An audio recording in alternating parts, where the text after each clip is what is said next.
real, raw, and unfiltered rags to riches stories from amazing human beings around the world with emphasis on life, personal development, family, tech, and marketing. I'm your host, Ivan Temelkov. I hope you weren't expecting anybody else. And today I am joined by Karen Seltz. Is that correct? Did I pronounce that correctly? Yes, you did. How are you, Karen? Welcome to the show. I am awesome. Thanks, Ivan. It's so much fun to be on a platform where I don't have to censor myself. Right? Right. Absolutely. Well, hold on to that thought for a second because I want to introduce you to the viewers and listeners. Tell them a little bit about your backstory, and then we're gonna like unpack all of this because there's so much to unpack here.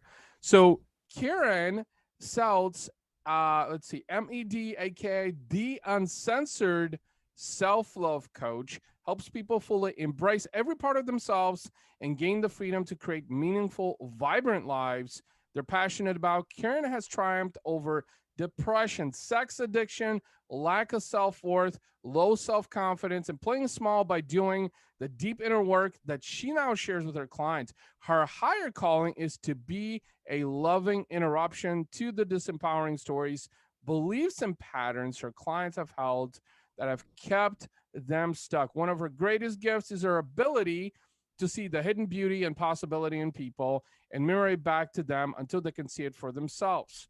Though these insights, her clients are able to release the things that no longer serve them, accept the truth about themselves, and fully step into their power and gifts in a whole new empowered and embodied way. Karen is a highly attuned, intuitive badass and speaker of truth, has a master's degree in counseling, and is a certified life coach and brain gym consultant with over 25 years combined years of experience. You're just a natural badass.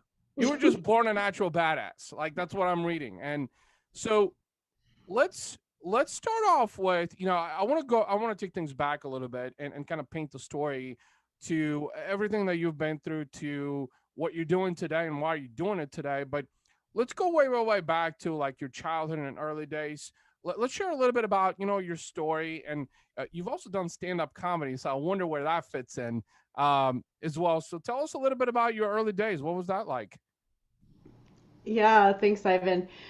I grew up in a rural town in Michigan. I was the youngest of three children, two older brothers, so only girl.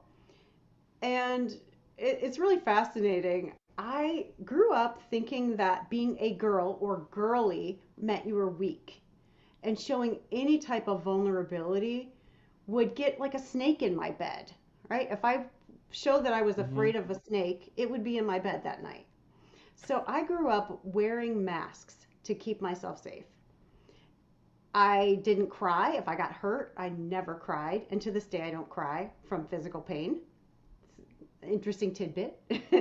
Mm-hmm. But just feeling less than.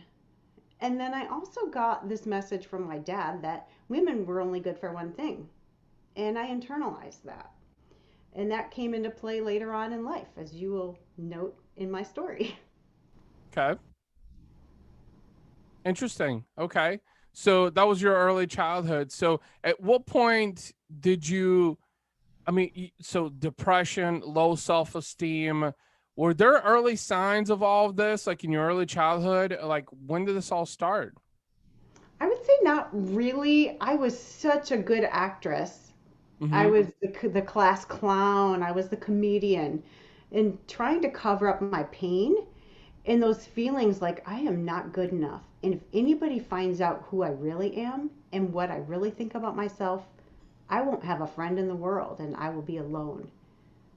So inside, yeah, I was sad, Mm-hmm. but it wasn't until I would say my late 20s I got into a car accident. And at that point, I was extremely physical. And if you ask me what I like to do, I like to run, play tennis, lift weights, box. Every single thing was tied up in my physicality. And this accident caused me to be in physical pain even if I was just sitting up. I mean, I could Yeah. do nothing except lie down. And I got extremely depressed. And that was my first like identity crisis, like who am I? And that was in my 20s. Oh, wow. So what was So what was going through your mind? I mean, obviously depression settled in, after that car accident. And how did you cope with that? I mean, were there certain things that really kind of helped you, escape that dark state? I mean, let's talk about that because obviously it was a traumatic experience, and I think, anytime as human beings we suffer a traumatic experience, we tend to kind of cave in, so to speak, and just like isolate ourselves from the rest of the world, and the dark thoughts settle in, right? So how did you cope with that? How were you able to get past that so you can move on with your life? Because we're very, very active, right? Like you said, you played. I mean, you were like you said, you were the class clown. I'm thinking of someone who's like always doing something, cracking jokes, like to play tennis. So like, how did let's talk about the mindset, after the accident, and how did you work through that? Yeah, it's really interesting because I did get on antidepressants for the first time in my life. I probably could have used them before that. And but I remember like having a conversation with my mom and trying to, I mean, I was suicidal. I was a mess. Wow. And her saying, "You better get your act together or your husband's going to leave you." I mean, that was as much compassion as she could muster. And I remember like just being like a punch in the gut Yeah. and thinking, like I am like at that point I was a human doing.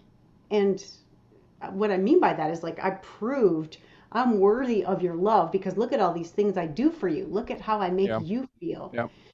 And I never looked inward. And at that point, the thing that matched my level of depression was Chinese movies. And so I escaped by watching all these depressing Chinese movies. Yeah. And eventually, this was back in the day when you could go rent videos or DVDs. I remember those. Yeah, Blockbuster. So, Right. yeah, eventually I found this art class and I started to express myself through art. And that was a whole new facet that I never knew existed. And I never Hmm. would have found had it not been for my physical limitations.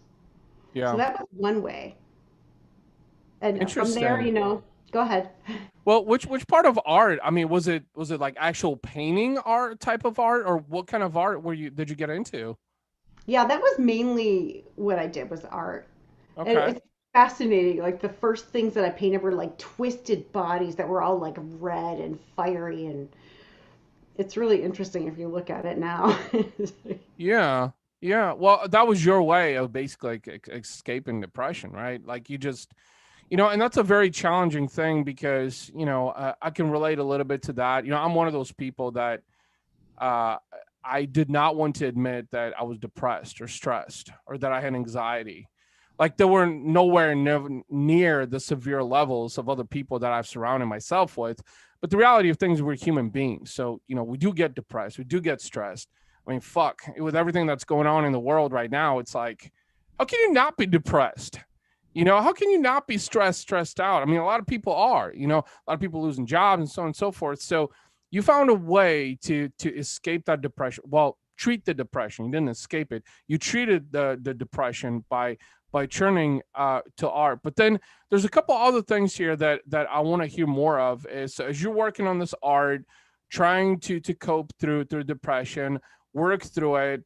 Okay, so there's sex addiction, low self esteem. Where did that come in? Let's spend some time talking about that because let's face it, I think a lot of people don't think that sex addiction is really a thing, believe it or not. So we'd love to hear your thoughts, on like how did that happen and how did you work through that and what part of your life was that in? Yeah, that didn't come into play, I would say, as an addictive thing where it Hmm. was becoming a problem until much later. And it was after I had my second child, which was way after this car accident and all that good stuff. Right. And she was born with a bunch of medical issues. And she was about to have a surgery. And I had a nanny. I only worked 2 days a week, but I had a nanny that I fully relied on. And I counted on her and I trusted her. And she quit with no notice. And it triggered these abandonment issues that I didn't even know that I had. Yeah. and I was a mess.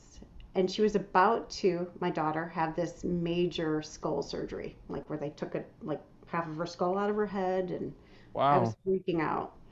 And I went for a massage. And at that time, uh, my ex-husband was drinking a lot to escape his issues, and we were just not connecting on any level, especially not physically, if you know what I Right. mean. And I wasn't, at that time, I just had lost my sex drive. And prior to that, I had a very high sex drive. So, anyways, I went for a massage and I got a man. And this, almost the second he touched me, all of those feelings like came back like, whoop, hello. And Yeah. so I just started being inappropriate with him. And then we Wow. had a relationship in the place. I mean, it's a regular massage place. And then Right. outside of it, we developed a relationship, physical. Right. Well, as you were talking about that too, is this, losing that sex drive. I think in modern day in marriages, that's a very common problem, is because especially now with the state of everything, is it's very challenging. It does take work, to work through those things, to have the physical attraction, because it's in part the physical attraction because it happens because of emotion and feeling. So when you don't have those emotions and feelings, when you can't sit down with your significant other, with your wife, with your husband, and have a conversation. And that's why I'm such a big proponent for communication, is because I think it helps solve problems, and as a result it helps you retain that physical attraction. I mean, let's face it, like I know some family members that were married for 50 years. I'm like, how in the fuck do you maintain a physical attraction for 50 years? I mean, you do somehow, I guess. So, it makes absolute sense because you had a void. There was a void there. And it And I needed to be think, filled. I'm sorry. well, yeah, you're right. I mean, we are human beings. We do have needs. That's the reality of it. We do. Yeah. But what you just said right there is what most people are unwilling to talk about. They're unwilling to extract those issues because they're willing to go along with those issues and hope that they're going to resolve themselves. Well, that didn't happen with you. Like I said, your ex-husband was drinking, you had a void, there was no physical attraction, so you went to find it elsewhere. And I mean, I it's didn't actually, when even you think go to about, find it. I'm sorry. I said I didn't even go to find it. It just happened, really. But Right. it awoke the sleeping giant. Right. Right. Well, and so it happened, right? It happened. I mean, I think, believe it or not, this might sound cliche, but in part, it was meant to happen for a reason. At least I'm a firm believer that things happen for a reason, because, I mean, I'm someone who's been divorced once. So it's like, I mean, I didn't think nobody in my family had ever gotten divorced, So like me being the first to get divorced, it's like, no, Ivan, like we don't just do that. It's like, well, if you don't have compatibility, you can't force yourself, with someone else. That's the reality of it. And let's face it, now more than ever, in a country in the United States where the divorce rate is the highest out of any country, like that's hard to find. It's basically hard to find someone that's willing to put up with your bullshit, so to speak, and being able to work through it on top of it all. So I think that happened for a reason. Like you said, woke up a sleeping giant, so to speak. But what happened after that? Because that's where Well, things get interesting. yeah, it spiraled really quickly. Like I found this sense of power that I was lacking at home because I felt so powerless in my life. My daughter Right. had all these medical issues. My ex-husband was drinking, just everything. And then I discovered this power that I had over men. And I'm like, whoa, this is new. I never had this. Like you talked about high school a little bit before we Yeah. talked. Yep. And I was heavy in high school, so I couldn't get the guys. I was the funny one. I was Yep. not the hot one. So, later on in life I lost weight and became confident in that way. So it spiraled out of control. And I was telling you earlier before we started recording that, some days I would like literally have sex with three people, Yeah. and and it was never enough. You know, Sometimes like toward the end of this, I could be in the middle of acting out with someone and panic would strike me like, when am I going to do this again? I don't have anything else planned. I'm going to die. Wow. S- Yeah. So here's a question for you before we unpack this some more is thinking back now, why do you think, besides the fact that obviously, family life, your relationship with your ex-husband wasn't really jiving, but why do you think you ended, you engaged in that kind of activity? Mm. Well, it was a lot of things. I've studied something called real love, and in this concept, there's imitation love, which comes in four forms: power, praise, Hmm. pleasure, and safety. And I really got all four of those from acting out. I felt powerful. Obviously, I was good at it, so I got praised. Right. Pleasure, that goes without saying. And then safety is interesting because for me, as long as somebody wanted me, I felt safe. I felt like I mattered. So I think I asked this question for a reason because I wanted to hear in your own words the reasoning behind it. And I kind of almost knew what the answers were because you said safety. And I think there's also acceptance there as well because and let's face it, women manipulating men has been a tactic that's been utilized for a long time. It's about control. It's about gaining control. It's being able to control because a lot of women do that to control men to get things that they want. So that's nothing new. But you said safe because I think you felt unsafe. You felt and you needed that. But what I'm curious to know is also, so thank you for sharing that, but why do you think that you had these panic attacks? Like you said, like you would be in the middle of an act and then like you'd get this panic attack and then you'd be like, I don't have anything else planned for the rest of the day. So you try to fill in the void with another act, right? So why do you think you were having those panic attacks?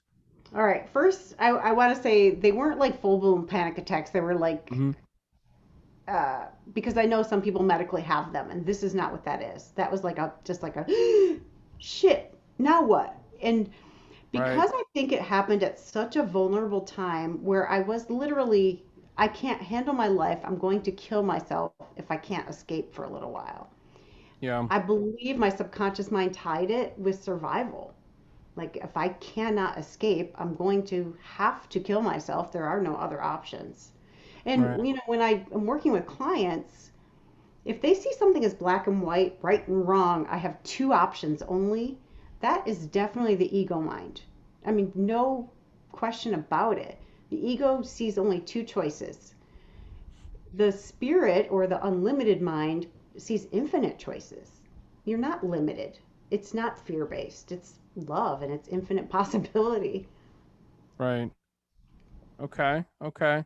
That's interesting. So, and thank you for sharing that because, I think again, and the reason I wanted to talk about the sex addiction is because there's a lot of people out there that don't think it's real, and people that actually might suffer from it is that I think that it's a way to curb those voids. Whether it's acceptance or safety or just likability. I think with women specifically is just that, like you said, being heavier in high school and, it's like now you're in this physical shape is giving you that self confidence and you feel like you can have control and you can have that likability by putting yourself out there. And speaking of high school before we hit record is it's really interesting you said that because something it got me thinking about is so back in high school I was the Bulgarian immigrant kid who barely spoke English, sitting back of the bus, sitting by myself all through lunch in the cafeteria, being kicked around, being called names. I mean, self esteem was like at an all time low. I thought to the point to maybe close to suicidal, literally feeling worthless. And it's because now, and mind just spending 10 years after high school, like trying to put this past me, which I finally did because I realized I've been carrying this bag of rocks, for 10 years. It's like fuck, I even let it go and move on, you know? But something that you mentioned is that now, after all this time, I came to realization that it wasn't because I was worthless. It was because I was more than what others were willing to see. I mean, the only person that really needed that acceptance, that validity was me, nobody else.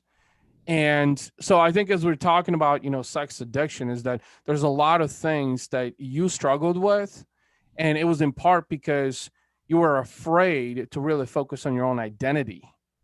You were afraid on figuring out who you are, your voice, your personality, your character, because you were struggling, back to the depression, your accident also in your 20s. Like, I think there were some parts also that were causing to go into, obviously, your ex-husband too. It's like, okay, build on the pile of shit, right? And then this is just a way to basically vent. I mean, that's why people even start, turning to alcoholics, because they drink away their problems, or sex addiction in your case, because it was a way to escape reality, right? It Yeah. was a way to escape reality. So how long did this, I'm curious to know, if you don't mind sharing, like, how long did this go on? And as you were going through the sex addiction, low self-esteem, all of that, like, did you just wake up one day and had an epiphany and were like, oh fuck, I shouldn't be doing this, like, I need to change my life, there's more to life? Like, let's Yeah, talk no, about that. no, I was a slow learner.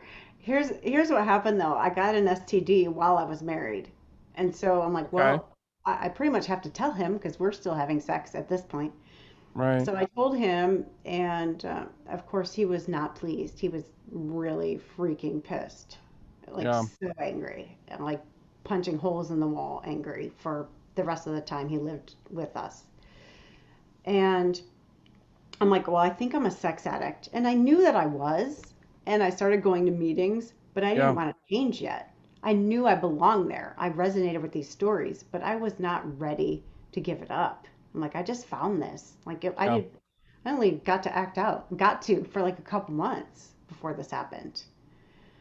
Um, so I went to meetings once a week. I didn't do any step work or do anything really for a long time, like at least a year. But I still went to meetings. And then something happened, right? We reach a bottom. And this particular case, I had a key to my best friend's house. And I, I met somebody at her house and we left a condom there. And she thought her boyfriend was cheating on her. Oh wow. And it nearly destroyed our friendship. And this is somebody I've been friends with like for the longest. And that was really painful. And that Yeah. was the first time I'm like, oh, there's actually a consequence to this. Mm. So But it still came back. Like I still, started acting out again. It wasn't enough to stop. right. But so there's something interesting you said. So you realize the value of your friendship with your best friend. So I think, and the reason I'm mentioning this is this time, I think we all have significant things in our lives. It's just, I think sometimes as human beings, we take them for granted. It's very easy actually to take things for granted because, and speaking for that is one thing that I personally have started to do is also have affirmations, which I just didn't believe in.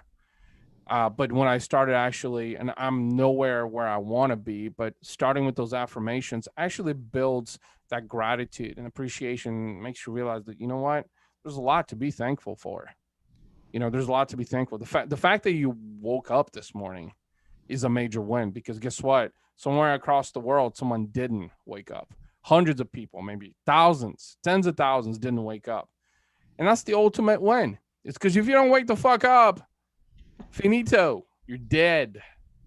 Can't do shit. And I don't think we as human beings really truly grasp the magnitude of that. And so you realizing how much you value this friendship and how leaving a condom at her place was like, well, fuck, like that was a bad move, you know?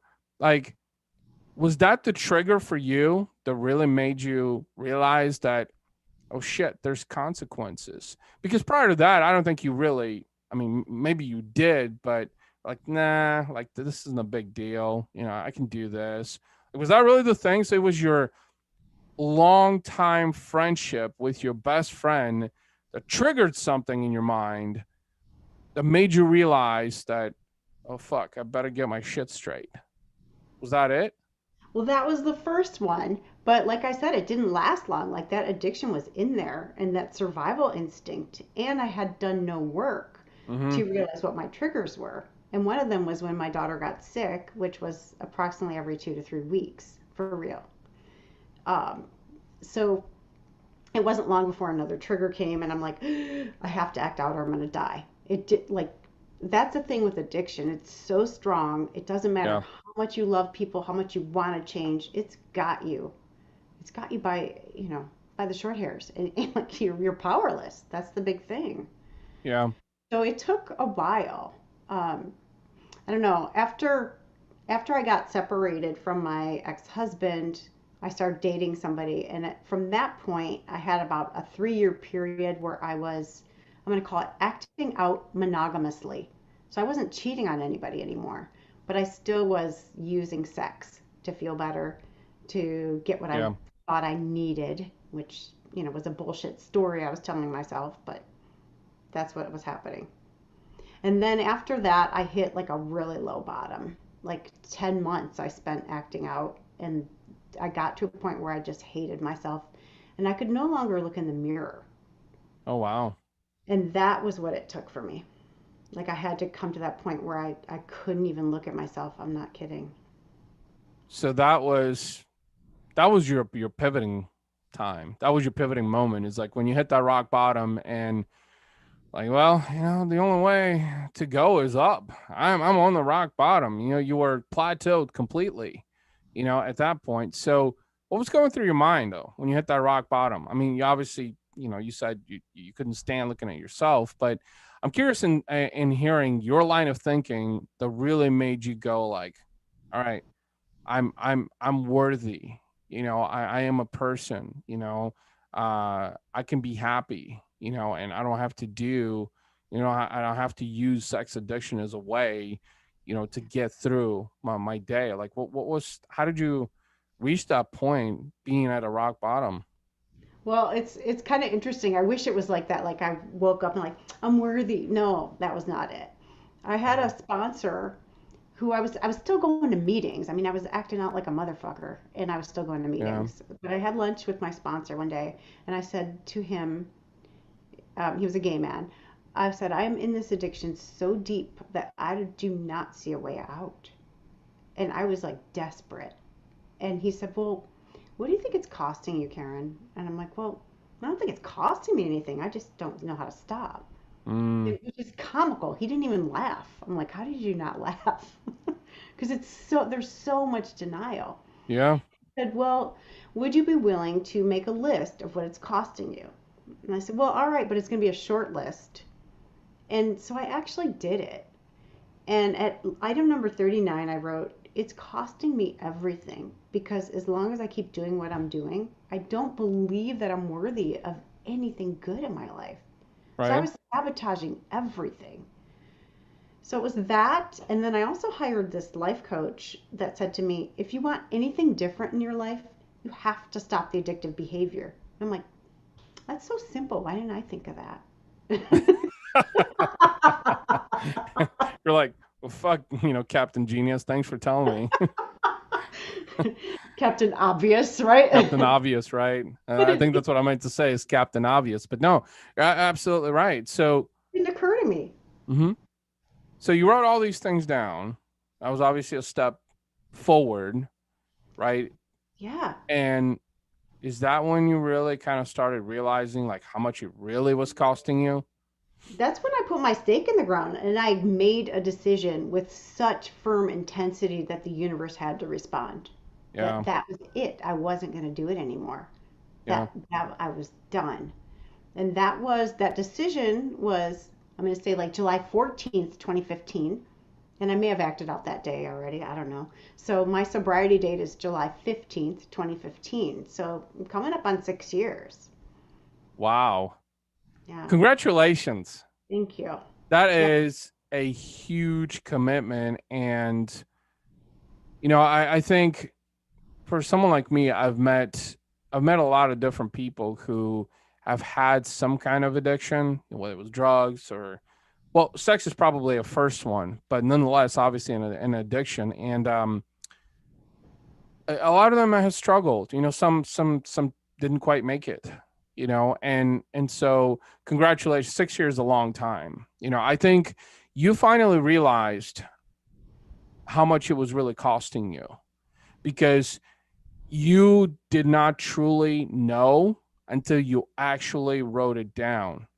And then however many things there were, 5, 10, 20, 30, 40, like you rationalize this in your mind. You're like, holy fuck. Like this is a lot. I can be a totally different person if I even focus on a couple of these things, and realize that, this is what I'm sacrificing for a sex addiction, you know. And so, your life started to change, but obviously it wasn't an overnight thing. So was, low self-esteem and depression still a part of this? And I want to segue more into, because there were a couple of things, I want to hear your take on is, self-sabotage to self-love. Yeah. Like, and I'll let you share on that because I'm a fan of that, because I think we as humans do that a lot, because it's kind of like, well, it's that victim mindset, I think, so self-sabotage, I mean, you were actually self-sabotaging yourself. You were, you just Everywhere, didn't. I'm sorry. everywhere, everywhere. Like it showed up Hmm. everywhere. It wasn't Yeah. just, like, oh, my personal life's a mess. No. Like I wouldn't, I was in sales. I refused to sell anything because I didn't think I was worthy of abundance. Yeah. My friendships were crappy. I let people use me. Like I had friends for years that when I stopped and noticed, they never once asked me a single question about myself. And these are people I was friends with for years. Not one question. I'm like, "Oh my gosh. Look at what I've put up with." I mean, these are and the when I stopped putting any energy into those friendships, they dissolved. They're gone. Like they're gone. Yeah. So it's everywhere. So it's one of the questions that I ask clients too, like what is this way of living? I mean, it doesn't have to be an addiction, even though I believe we're all addicted to something. Yeah.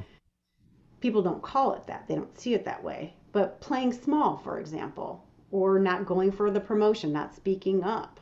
That's, addiction to, like you said, victim or not Yeah. being seen or being safe. Right. Right. But if you ask them like what is that way of living costing you? And you have people think about it that way, it really does like it twists the knife. It gets them to open up and say, "Oh my gosh, I didn't even see this." Because I don't know. I had so much freaking denial. It was ridiculous. Yeah. Yeah. That's So really. the self-sabotage part, I'm going to get Mhm. back to your question. Yeah. Self-sabotage comes in when we subconsciously don't think we're worthy of anything better than what we have. So we will do whatever we can to stay the same because Right. it's safe, right? Even if it's crappy, that's all we know and we feel safe there. So it's not overnight. You don't go from self sabotage to self love. There's some steps in between. And the first one for me was like self acceptance like, okay, I'm an addict. I have these triggers. Here's what they are. Right. And until I do like a complete reset, I cannot hug an attractive man, for example. Back when we could hug people. I can't Right. I can't flirt. I can't Right. use my sexuality to get anything. Yeah. It's just like these little subtleties. Um, and when I was doing my reset, like I know nothing. Like I didn't masturbate, nothing. Yeah, I didn't, none of that. So I had to do a complete Yeah. reset. And I came to accept that all the things that I thought were unacceptable about me are not unacceptable. Everybody has them. Everybody wants to hide their perceived flaws from other people. But what gave me freedom was starting to talk about them and Yeah. tell the truth about myself. Like, I went to a meeting of all women. It wasn't a sex addict meeting, it was Hmm. some other kind of meeting. And I said, they said, tell us something you're afraid to tell us. I said, well, okay. I was married. I said, I sleep with married men. And I was scared shitless. I stared at the ground and I just waited for like rocks to fly at me or people to start beating me up. Nothing happened. So finally, I got the courage to look up and I saw love and compassion in the eyes of these women. Yeah. What the heck? And then it opened up the floor. Like these women said, oh my gosh, I had an affair 10 years ago and I've never told anybody. It's been killing me. Oh my gosh. So It's now when I find something that scares the shit out of me to tell someone, I freaking yeah. do a Facebook Live about it. I'm like, I'm going to get that out. I'm not letting it eat me anymore. Yeah. You made a very valid point. Um, that I think us as humans try to avoid because we're afraid of judgment, and that is admittance.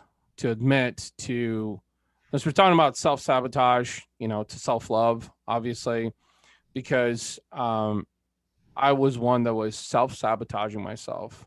I thought I'm not good looking enough, I'm not fit enough, I'm not smart enough, like all these, I'm not, I'm not. Until this is in part why it took 10 years to overcome this. I'm someone who I literally, my high school diploma was handed to me. I didn't even walk a ceremony because I hated every single motherfucker in my class with a fucking passion for years because I thought that they owed me something because of what they took away from me. And in what I thought were supposed to be the best years of my life. I was very fit. I wanted to play basketball. I wanted to play football. And I would have been fucking amazing at all of them. But I didn't do them because I allowed everybody else to tell me what I should do and that I wasn't worthy. I wasn't fit enough. I was the kid with the big glasses because I wasn't wearing contacts, back in high school, 1998, 1994 through 1998, you know, and that haunted me for years. The self sabotage, like doing all of that because it was like almost programmed in my brain until, and mind you, so it's been huge leaps. I'm 41 years old now. And I feel like probably over the last 3 years, I have made the most significant shift to realizing that fuck yes, I am worthy. Fuck yes, I'm smart enough. Fuck yes, like all this. And you know what happened? Just like life was more abundant, getting into the gym, relationship with my second wife, who I've known for 11 years, my kids now, my 4-year-old son, my 2-year-old daughter, my business, attracting people. I'm like, fuck, this is a new high. Like, this is a good high I can live with. This is amazing. I can fucking have everything I want. You know what's the beauty about it?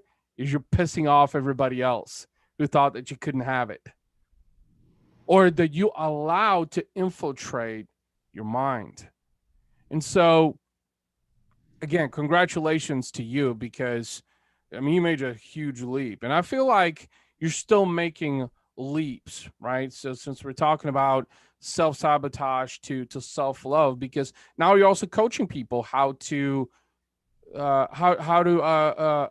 cope with these kinds of situations, right? So it's depression and sex addiction and low self-esteem and all of that. So do you, as you coach and you work with different people, do you have triggers that like trigger these flashbacks for you? And if so, how do you handle those? Well, that's an interesting question. I don't really, it's really interesting because I'm very spiritual. And so I ground myself spiritually before I coach. Okay. Like I'll say a prayer, like get me out of the way and speak through me.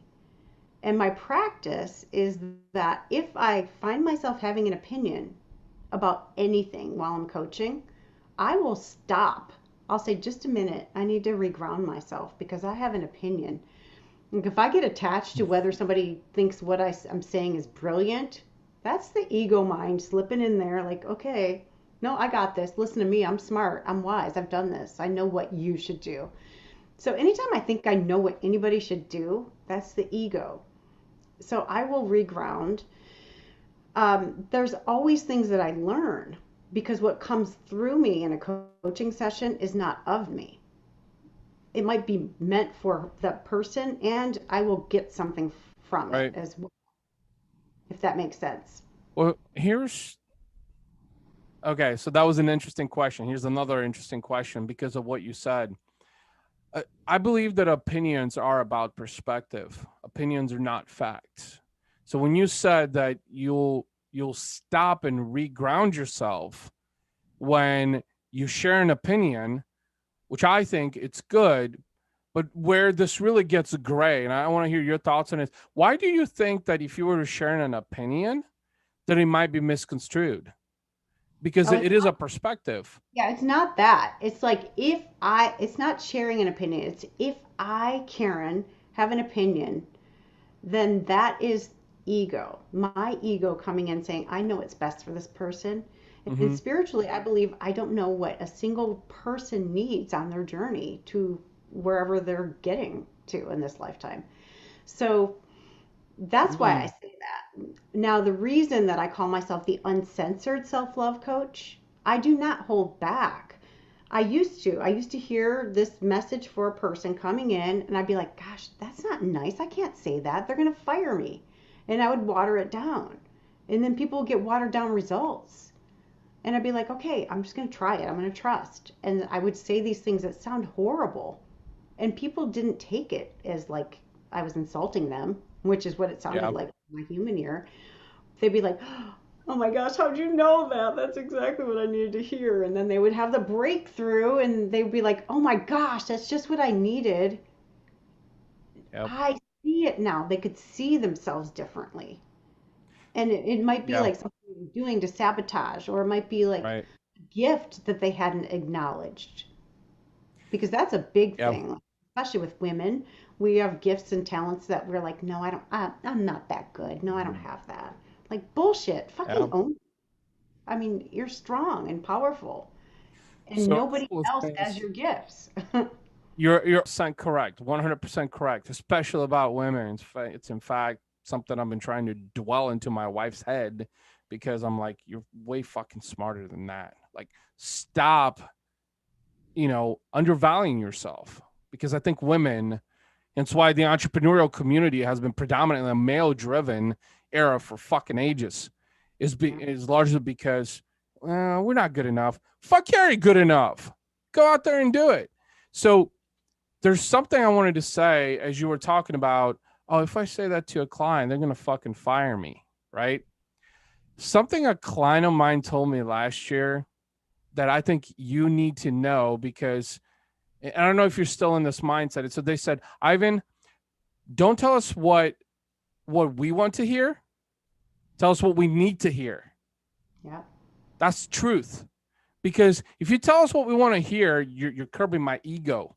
So what you were saying is, and this is my take on this. This is why, in part, real and raw and unfiltered and uncensored, is because I used to give a shit about what people think. It's like, no, that's not who I am, because I need to express myself, and people will either like me or dislike me. So when you coach people, it's like, don't tell clients what they want to hear.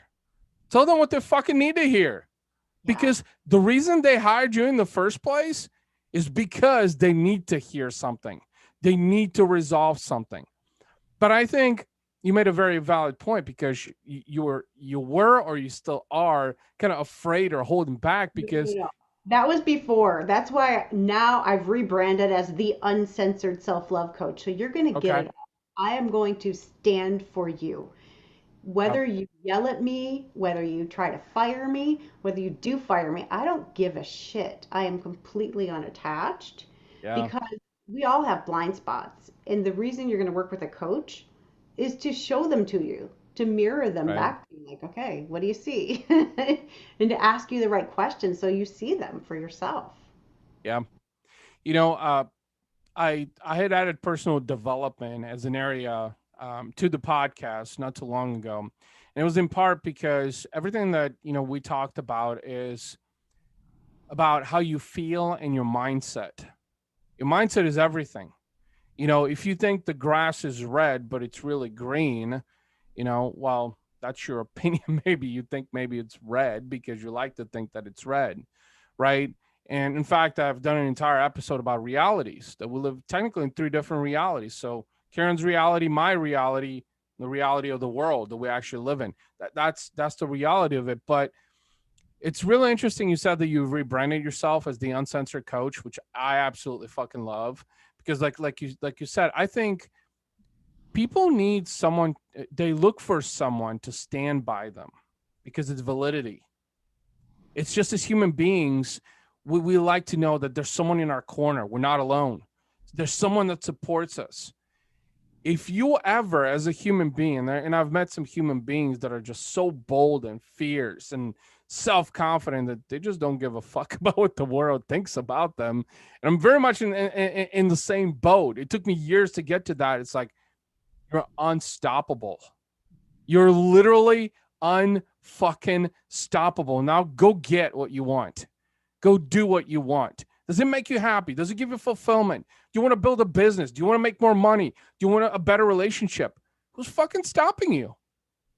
You don't need anybody. You don't need anything. And so what you said is, I love the fact that you rebranded yourself to the uncensored, because let's face it, especially in entrepreneurship, is that there's a lot of people say there's something, but they're really not that because they're holding back or they're afraid. Like you said, in your case, is afraid to be, like you said, I don't give a shit if you fire me, but I'll tell you what you need to hear, not what you want to hear. And then you're going to turn around, whether it's now or sometime or years later. And I've seen that actually with people before that I've talked to years ago. And they'll say, Ivan, you were right about that. Fuck yeah, I was right. You just don't want to believe it. Like, it's just like, I'm one of those people that I like to say, I hate to say I told you so, but I hate to say I fucking told you so. And people have a hard time grasping that. For me, I in meditation one day, I got you are here to be a loving interruption to people's bullshit stories that they're running Yeah. in their head.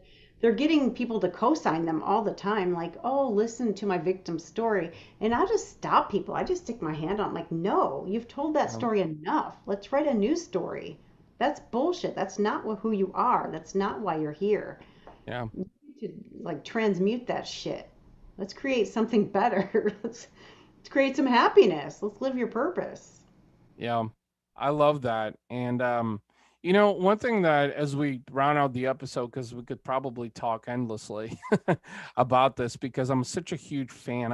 I've become a much bigger proponent for, emotions and feelings and mindset and personal development, because after really embracing it more and more, I'm not even nowhere where I want to be, but the more I embraced, I realized how much it impacts our world individually.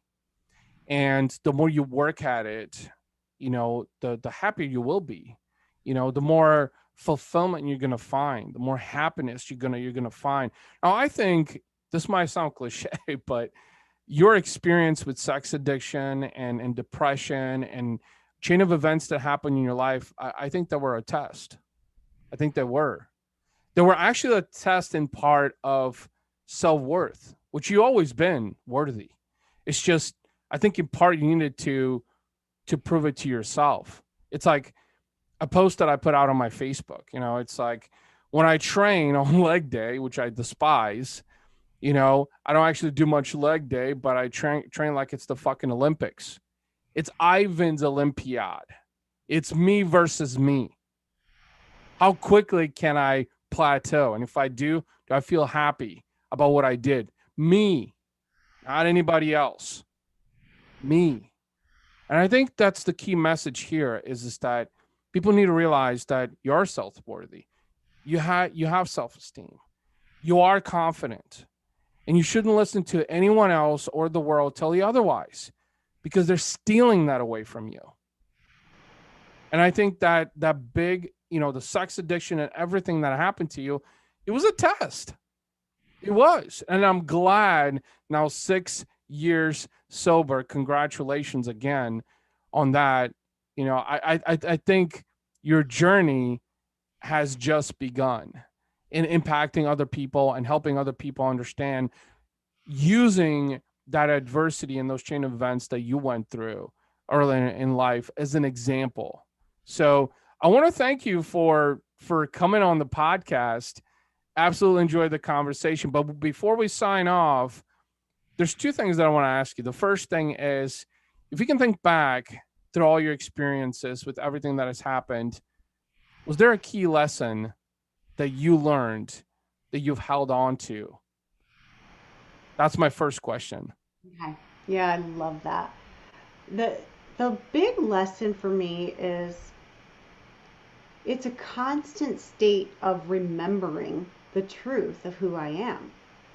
So, like, I believe I am exactly as I was created. I am perfect and precious just the way I am, and I cannot do it wrong. And knowing that everything that I do will be used for me and for my growth, it gives me like so much grace. Like, oh, I can just breathe. Like, okay, I can't do it wrong. Right. That means like there are no mistakes, right? Like, everything I did was not a mistake. And I had a moment like that, like fairly recently, where I was doing a walking meditation where I realized I had my life, my entire life flash before my eyes. And I saw every single event that's led up to where I am now. And I'm like, oh, I get it. That's why that happened. And my heart physically expanded. And I filled with this love of myself Yeah. like I never knew was possible. So just know that if somebody like me who's done what I've done can get to Yeah. that point, so can you. Oh, I love that. And actually, you just confirmed those flashbacks on your recent walk that I asked about earlier. You know Mm. that so that's amazing. And I the only thing I want to add to that is this: I think we need to experience. We need to experience to be able to see the big picture, because that's exactly what you saw. Is you saw the big picture and you were like, oh, that's why this happened, right? So suddenly you had this sense of almost instant gratification of why everything happened, the way it happened, that led you up to what you're doing today. And then thank you and sharing that. And the last question, the second question I want to ask you is, how can people connect with you online? What's the best way, to reach out to you? Oh, thanks. I'm really pretty active on Facebook. You can look me up, Karen Seltz. I do most things on my personal page. My website is happinessguru.net. Okay. I did buy the URL for Uncensored Self Love Coach, but I haven't switched it over yet. But those are the main ways. Yeah, those are the best ways. Okay. Awesome. Well, Karen, thank you so much for sharing your story. Thank you for being vulnerable. I'm a huge fan for that. And congratulations on your sobriety. Huge step forward for you. And I look forward to staying in touch. Thanks again. Thank you, Ivan. This has been so great. I love having real conversations with people that are willing to be vulnerable. So thank you for the opportunity.